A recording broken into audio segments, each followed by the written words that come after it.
వాక్యమైన తండ్రి మా యొద్దకు వచ్చి మాతో మాట్లాడి మమ్మల్ని బలపరచవలసిందిగా కోరుచు కోడు చేరి వచ్చిన నీ బిడ్డలందరినీ కూడా నీ చేతులకు అప్పగిస్తూ నువ్వు ఏర్పాటు చేసుకుని దీన పరిచరను దీన సంఘాన్ని మీ పాదాలకి అప్పగిస్తూ యేసయ్య అతి పరిశుద్ధ పుణ్య నామమున ప్రార్థన చేసి వేడుకొనుచున్నాము తండ్రి, ఆమేన్. అపోస్తుల కార్యములు 20వ అధ్యాయం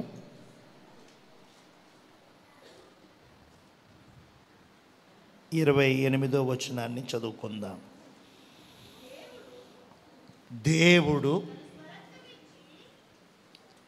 తన స్వరక్తమిచ్చి సంపాదించిన చాలమ్మ తన సంఘము. హల్లెలూయా. ఈరోజు నేను మీకు చెప్పే వర్తమానము సంఘము గురించి. సంఘములో మనం ఎందుకున్నాం? సంఘములో అసలు మనం ఎందుకు ఉండాలి? సంఘం ఎవరిది? ఎందుకని సంఘంలో ఉన్నాం? ఎందుకోసం ఉండాలి? ఈ విషయాలు నేను మీకు క్లుప్తంగా చెప్తా.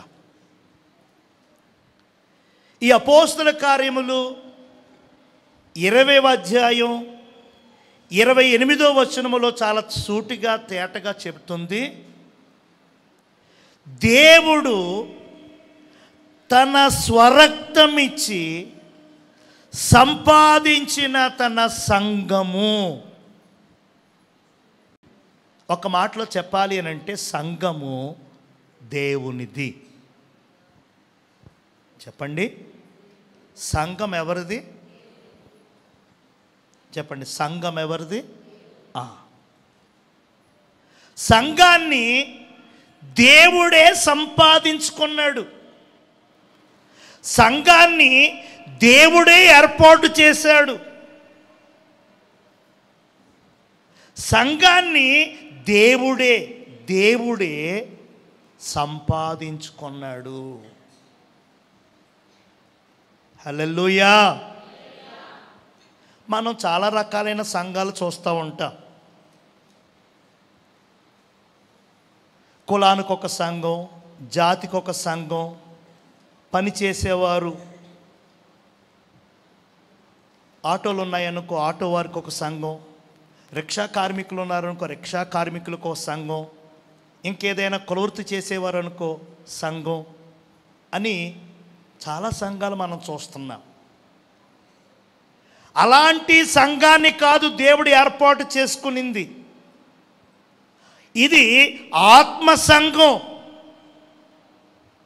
కులాలు, మతాలు, వర్గాలు, మన పని, మన వ్యాపారం, మన మంది మార్బలం బట్టి పెట్టుకునే సంఘం కాదు ఇది. ఇది సాక్షాత్తు దేవుడు ఏర్పాటు చేసుకున్న ఆత్మ సంఘం. చెప్పండి, ఇది ఆత్మ సంఘం. రకరకాల సంఘాలు కనబడుతున్నాయి, రకరకాల బ్యానర్లు వినపడుతున్నాయి, రకరకాల మందిరాల పేర్లు వేరైనా బ్యానర్లు వేరైనా ఏమండి దాన్ని నడిపించే క్రమం కాస్త అటో ఇటో అయినా సంఘము మాత్రము దేవునిది. సంఘమంతా ఒక్కటే, సంఘాలన్నీ ఒక్కటే. సంఘాన్ని దేవుడు తన స్వరక్తమిచ్చి సంపాదించుకున్నాడు. కాబట్టి సంఘం మీద సర్వాధికారాలు దేవునివే. సంఘం పైన సర్వ పెత్తనాలు కూడా దేవునివే. ఏ మనిషికి ఉండవు. ఎందుకనంటే తన స్వరక్తం ఇచ్చి సంపాదించాడు సంఘాన్ని. సంఘం అంటే ఇంగ్లీష్లో చర్చ్ అని వస్తుంది. చర్చ్ అంటే మనం బిల్డింగ్ అనుకుంటాం, కట్టడం అనుకుంటాం. కట్టడం కాదు, రక్షించబడిన విశ్వాసుల సమూహమే చర్చ్. రక్షించబడిన విశ్వాసుల గుంపే సంఘం. అది కట్టడం కాదు, అది చెట్టు కింద, డేరా కింద, షెడ్ కింద, బిల్డింగా, ఇది కాదు విషయం. రక్షించబడిన విశ్వాసుల సమూహము, యేసు రక్తములో కడగబడిన విశ్వాసుల గుంపే సంఘము. ఈ సంఘాన్ని దేవుడే ఏర్పాటు చేశాడు. ఎలాగంటే దేవుడు తన కుమారుని లోకానికి పంపాడు. ఆయన తన రక్తమిచ్చి, తన ప్రాణమిచ్చి, శిలువ పైన మరణించి సమాధిలోనికి వెళ్ళి తిరిగి సమాధిని జయించి మృత్యువును ఓడించి తిరిగి లేచి ఆయన సంఘాన్ని సంపాదించాడు. దేవునికి స్తోత్రం. ఈ దినం మనందరం కూడా దేవుని పిల్లలము అని అతిశయిస్తున్నాం, విశ్వాసులము అని సంతోషంగా చెప్పగలుగుతున్నాం, క్రైస్తవులము అని ఉద్ఘాటిస్తున్నాం. ఇలా క్రైస్తవులం అవ్వడానికి, విశ్వాసులం అవ్వడానికి, దేవుని పిల్లలని చెప్పుకోవడానికి మనం ఏదైనా చేశామంటే మనం ఏమీ చేయలేదు. చేసిందంతా ఆయనే, కష్టపడిందంతా ఆయనే, పరితపించిందంతా ఆయనే. ఆయన ఇచ్చిన రక్తం, ఆయన పెట్టిన ప్రాణం వలన వెల ఇచ్చి దేవుడు మనల్ని సంపాదించుకున్నాడు. దేవునికి స్తోత్రం. దేవుడు నిన్ను పిలవకపోతే, దేవుడు నిన్ను ఏర్పరచుకొనకపోతే, దేవుడు నిన్ను ఆకర్షించుకోకపోతే నీవు ఈ దినం క్రైస్తవుడిగా, ఒక విశ్వాసిగా, రక్షణ పొందిన దేవుని కుమారుడిగా, కుమార్తెగా నీవు ఉండవు. నీ పట్ల దేవునికి ఒక ప్రణాళిక ఉన్నది. ఆ ప్రణాళికను బట్టే ఈరోజు ఆయన సన్నిధిలో, ఆయన సముఖములో ధైర్యంగా కూర్చొని మనం మాట్లాడగలుగుతున్నాం. ఆమేన్. మనం దేవుని సంఘం. చెప్పండి, మనం ఎవరము? దేవుని. దేవుడు మనల్ని సంపాదించుకున్నాడు. మన కోసం ప్రభువులు వారు తన స్వరక్తం ఇచ్చారు. దేవుడు పరలోకములు ఉండేటువంటి ఆయన పరలోకాన్ని విడిచి భూలోకానికి వచ్చాడు. ఈ భూలోకములో ఆయన జీవించిన 33.5 సంవత్సరాల్లో ఎన్నో వ్యతలు, ఎన్నో శోధనలు, ఎన్నో శ్రమలు, ఎన్నో భయానకమైనటువంటి పరిస్థితులు ఆయన చవి చూశారు. హల్లెలూయా. ఆయన త్యాగం, ఆయన మరణం, ఆయన బలి నేడు మనల్ని స్వతంత్రులుగా చేసింది, దేవునికి పిల్లలుగా చేసింది, దేవునికి సొత్తుగా మార్చింది. ఆమేన్. హల్లెలూయా. ఆ విధంగా మనం సంఘములో నిలిచాం. దేవునికి స్తోత్రం. అయితే సంఘములో మనం ఎందుకు ఉండాలి? ఇది కులము, ఇది మతము, ఇంకేదో వ్యాపారం, ఇంకేదో లాభాపేక్ష కోసం కాదు. ఇది ఒక ఆత్మ సంఘం. పరలోకములో ఉన్నటువంటి మాదిరి దేవుడు ఇక్కడ మనలను మన మధ్య స్థాపించాడు. ఇది ఆయన రానంత వరకు, మనం ఈ లోకాన్ని వీడనంత వరకు సంఘములో మనం ఉండాలి. హల్లెలూయా, హల్లెలూయా. సంఘములో ఉండటం వలన ఏంటి మనకి ప్రయోజనం? దేవుడు ఏర్పాటు చేసుకుని తన రక్తం ఇచ్చి, వెలిచ్చి, కొనుక్కొని సంఘంలో పెట్టాడు కదా. ఈ సంఘంలో ఉండుట వల్ల ఏంటి మనకి ప్రయోజనం? సంఘంలో నీవెందుకు ఉండాలి, నేను ఎందుకు ఉండాలి, మనం ఎందుకు ఉండాలి అనే విషయంలో కొన్ని మాటలను మీకు చూపిస్తాను. మొట్టమొదటిగా ఎఫెసీయులకు రాసిన పత్రిక 5వ అధ్యాయము 25వ వచనం. పురుషులారా, మీరును మీ భార్యలను ప్రేమించుడి. అటువలే క్రీస్తు కూడా సంఘమును ప్రేమించి అది కలంకమైనను. చాలమ్మా. హల్లెలూయా. భూమి మీద దేవుడు తన ఆత్మ సంఘాన్ని స్థాపించాడు. ఆ సంఘం మనమే. హల్లెలూయా. యేసు రక్తములో కడగబడి యేసు నామమున బాప్తిస్మం పొందిన బిడ్డలందరూ కూడా దేవుని పిల్లలు. హల్లెలూయా. డినామినేషన్ వేరవ్వచ్చు, సేవకులు వేరవ్వచ్చు, ఆ సంఘాల పేర్లు వేరవ్వచ్చు. ఈ పేరు ఎందుకంటే గుర్తింపు కోసం. చెప్పండి, పేరు ఎందుకు? గుర్తింపు కోసం, అంతే. సంఘాలన్నీ ఒక్కటే, మనుషులంతా ఒక్కటే అని ఎలా చెప్తామో సంఘాలన్నీ ఒక్కటే. సంఘము దేవునిది. సంఘం కోసం క్రీస్తు వెలిచ్చాడు. ఆ వెలిచ్చి దేవుడు కొనుక్కొని సంపాదించుకున్నాడు మనల్ని. ఆ విధంగా మనం సంఘంలో జాయిన్ అయ్యాం. దేవునికి స్తోత్రం. ఇంకా సంఘమునికి చెందకుండా ఉన్నారు బయట, సంఘములోనికి రాకుండా ఉన్నారు బయట, రక్షణ పొందకుండా. రక్షణ పొందినటువంటి మనం ఇంకా రక్షణ పొందని వారి కోసం, రక్షణ లేని వారి కోసం మనం ప్రార్థన చేసేవారిగా ఉండాలి. దేవునికి స్తోత్రం. హల్లెలూయా. ఇక్కడ మొట్టమొదటి మాట ఏంటంటే, పౌలయ్య గారు చెప్తున్నారు ఎఫెసీయులకు రాస్తూ, పురుషులారా మీరును మీ భార్యలను ప్రేమించుడి. 25వ వచనం. అటువలే క్రీస్తు కూడా సంఘమును ప్రేమించి.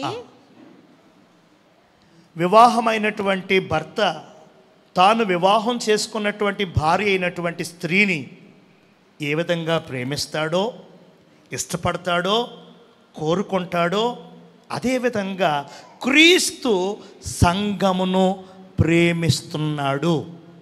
హల్లెలూయా. ఒక భర్త తన భార్యని ఏ విధంగా కోరుకుంటాడో, ఇష్టపడతాడో, ప్రేమిస్తాడో, అదేవిధంగా క్రీస్తు సంఘాన్ని ప్రేమిస్తున్నాడు, సంఘాన్ని ఇష్టపడుతున్నాడు, సంఘాన్ని కోరుకుంటున్నాడు. అంటే క్రీస్తు ప్రేమను పొందాలంటే, క్రీస్తుకు నీవు ఇష్టమవ్వాలంటే, క్రీస్తు చేత నువ్వు ప్రేమించబడాలి అని అంటే నీవు సంఘములో ఉండాలి. హల్లెలూయా. మాకు అవన్నీ వద్దుగానండి, నెలకోసారి రక్షణ పొందాం కాబట్టి అవేవో ఇస్తారు కదండి, ఆ వారం వస్తామండి.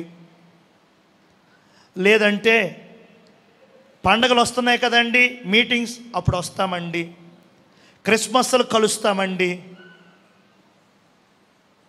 బాలేదు కనుక వస్తామండి, బాగున్నది కనుక వస్తామండి అని చెప్పి కొంతమంది ఇర్రెగ్యులర్గా మందిరానికి, సంఘానికి వస్తా పోతా ఉన్నారు. దేవునికి స్తోత్రం.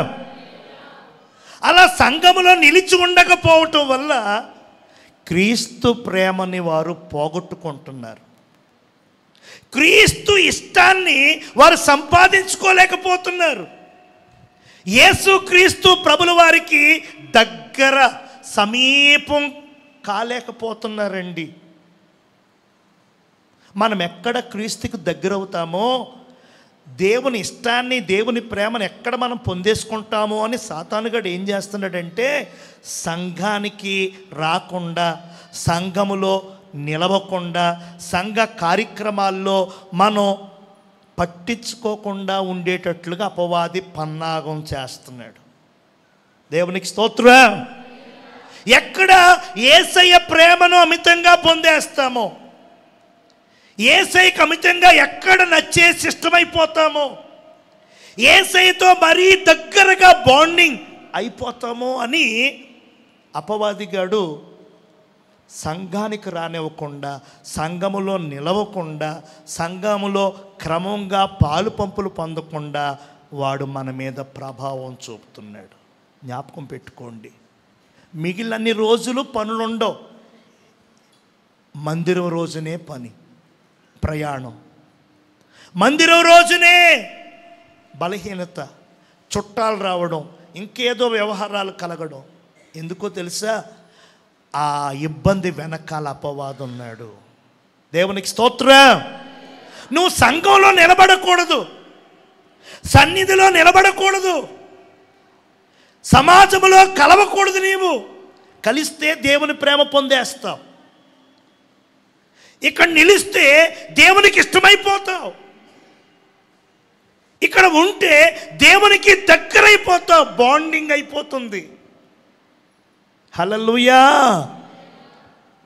సంఘానికి క్రమంగా వచ్చేవారు వేళ్లల్లో లెక్క పెట్టొచ్చండి, వేళ్లల్లో.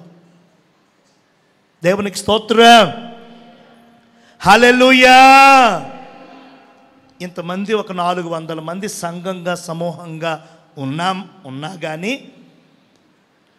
మానకుండా క్రమంగా వచ్చేవారు ఎవరు అని అంటే వేళ్లతో చెప్పేయచ్చు అన్నమాట. హల్లెలూయా. సంఘములో స్థిరంగా, సంఘములో నమ్మకంగా, సహవాసములో ఏమండి బాధ్యతగా నిలుస్తున్నటువంటి వారు అరుదైపోతున్నారు, తక్కువైపోతున్నారు. హల్లెలూయా.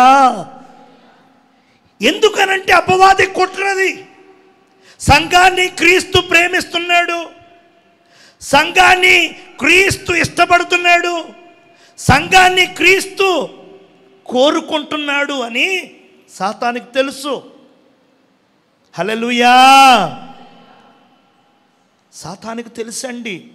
అందుచేతనే ఎక్కడ దేవుని ప్రేమ పొందేస్తామో, ఎక్కడ దేవుని ఇష్టాన్ని సంపాదించేసుకుంటామో, ఎక్కడ దేవునికి దగ్గరైపోతామో అని ఒక వారం అటెండ్, ఒక వారం ఆబ్సెంట్, 2 వారాలు అటెండ్, ఒక వారం ఆబ్సెంట్, 4 వారాలు అటెండ్, ఒక వారం ఆబ్సెంట్, ఒక వారం అటెండ్, 4 వారాలు ఆబ్సెంట్. దేవునికి స్తోత్రం. ఈ విధంగా సంఘములో ఖచ్చితంగా నిలవకుండా అపవాది చేస్తున్నాడు. దేవునికి స్తోత్రం. ఒక భర్త భార్యను కోరుకున్నట్టు, ఇష్టపడినట్లు, ప్రేమించినట్లు దేవుడు నిన్ను ప్రేమిస్తున్నాడండి. దేవుడు నిన్ను ఇష్టపడుతున్నాడండి. దేవుడు నిన్ను కోరుకుంటున్నాడు. హల్లెలూయా. ఆయన ఇష్టము, ఆయన ప్రేమ, ఆయన కోరిక నువ్వు పొందుకోవాలి అని అంటే ఆయన సన్నిధిలో, సంఘములో నువ్వు నిలవాలి, నిలబడే బిడ్డగా నువ్వు ఉండాలి. దేవునికి స్తోత్రం. రెండవదిగా చూడండి, 20వ కీర్తన 2వ వచనం.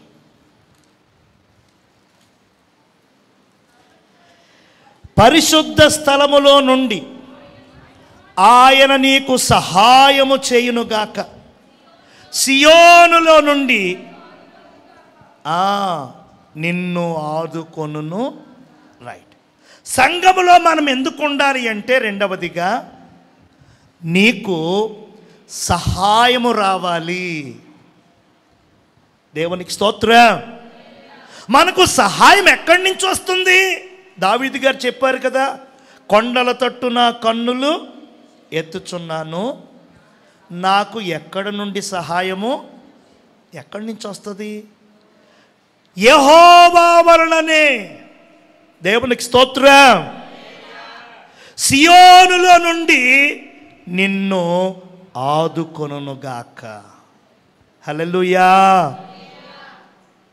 దేవుడు నీకు ఇచ్చిన సంఘం, దేవుడు నీకు ఇచ్చిన సహవాసం, దేవుడు నీకు ఇచ్చిన మందిరము ఎలాంటిదో తెలుసా? నిన్ను ఆదుకునేది, నీకు సహాయాన్ని అందించేది. నువ్వు కువైట్లో ఉన్నా, మస్కట్లో ఉన్నా, ఖతార్లో ఉన్నా, హైదరాబాదులో ఉన్నా, విశాఖపట్నంలో ఉన్నా, తిరుపతిలో ఉన్నా, నువ్వు ఏ పని చేస్తున్నా, ఏ వ్యాపారం చేస్తున్నా, ఏ ఉద్యోగం చేస్తున్నా ఏమండి, నీకు సహాయం ఇచ్చేది, నిన్ను ఆదుకునేది సంఘం. దేవునికి స్తోత్రం. నన్ను వాళ్ళు ఆదుకుంటారు, నన్ను వీళ్ళు ఆదుకుంటారు అనుకుని వాళ్ళపైన వీళ్ళపైన మనసు పెట్టుకుంటా. వాళ్ళు ఉన్నారు, వీళ్ళు ఉన్నారు, వీళ్ళు చూస్తారు, వాళ్ళు చూస్తారు అనుకుంటున్నాం మనం. హల్లెలూయా. ఎవ్వరు చూడరండి. యూజ్ అండ్ త్రో అంటారు కదా, వాడుకోవడం వదిలేయడం. స్వార్థం బొత్తిగా పెరిగిపోయింది. మోసం దగ ఎక్కువైపోయింది. ఏ వ్యక్తి కూడా ఊరకనే నిన్ను ప్రేమించడు.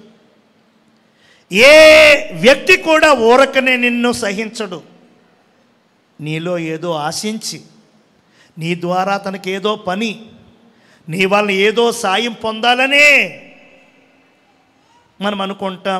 నన్ను ఎంత ఇష్టపడుతున్నారు, నన్ను ఎంత ప్రేమిస్తున్నారు, ఎంత చక్కగా ఫోన్లో మాట్లాడుతున్నారు, ఎంత చక్కగా మెసేజ్లు పెడుతున్నారు అనుకుంటాం మనం. హల్లెలూయా. నీ ద్వారా ఏదో పని, నీ ద్వారా ధనము, నీ ద్వారా ఏదో వర్క్ ఆశించే తప్ప నిన్నుగా ప్రేమించి నీకు సాయం చేసి నిన్ను ఆదుకోవాలి, నీకు అండగా ఉండాలన్నటువంటి వారు ఈ లోకంలో ఎవ్వరూ లేరు, నా యేసయ్య తప్ప. నిన్నుగా ప్రేమిస్తున్నాడు ఆయన, నన్నుగా ప్రేమిస్తున్నాడు ఆయన.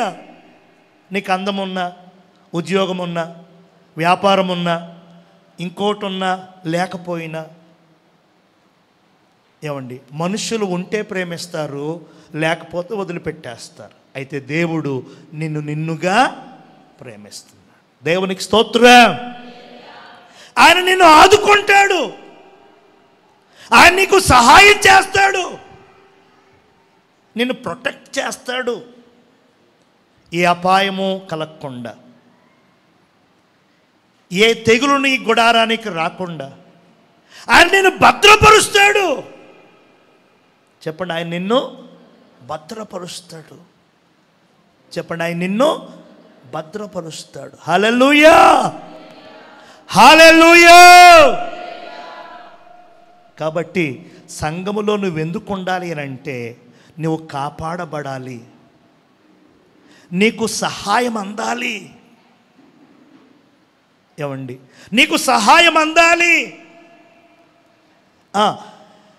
నిన్ను దేవుడు ఆదుకోవాలి అని అంటే నీవు సంఘములో నిలవాలి. వాక్యం చెప్తుంది కదా, పరిశుద్ధ స్థలములో నుండి ఆయన నీకు సహాయము. ఈ స్థలాన్ని దేవుడు ఎందుకు కోరుకున్నాడు?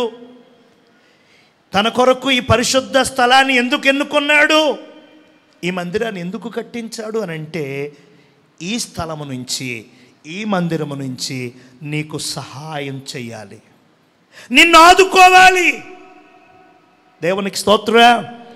మందిరం అంటే ఆషామాషి కాదు. సంఘము, సహవాసము అంటే వేళాకోళం కాదండి. నీకు సహాయం దొరికే స్థలం ఇది, నీకు సహాయము అందే స్థలం ఇది, నిన్ను ఆదుకునే స్థలం ఇది. వ్యక్తిగా నువ్వు దూరంగా ఉన్నా, ఇతర దేశంలో ఉన్నా సరే, నిన్ను ఆదుకునే స్థలం ఇది, నీకు సహాయాన్ని విడుదల చేసే స్థలం ఇది, నిన్ను ప్రొటెక్ట్ చేసే స్థలం ఇది. సంఘం అంటే అంత గొప్పది. దేవునికి స్తోత్రం. సంఘములో నువ్వు ఎందుకు ఉండాలి అని అంటే, మొట్టమొదటిగా దేవుని ప్రేమను పొందాలి, దేవుని ఇష్టాన్ని అనుభవించాలి, దేవునికి మరింత దగ్గర అవ్వాలి అని అంటే నువ్వు సంఘములో ఉండాలి. రెండవదిగా సంఘములో నువ్వెందుకు ఉండాలి అని అంటే, సహాయం పొందుకోవాలి అని అంటే, ప్రొటెక్ట్ చేయబడాలి అని అంటే, దేవుడు నిన్ను ఆదుకోవాలి, దేవుడు నిన్ను తప్పించాలి అంటే నువ్వు సంఘములో నిలిచి ఉండాలి.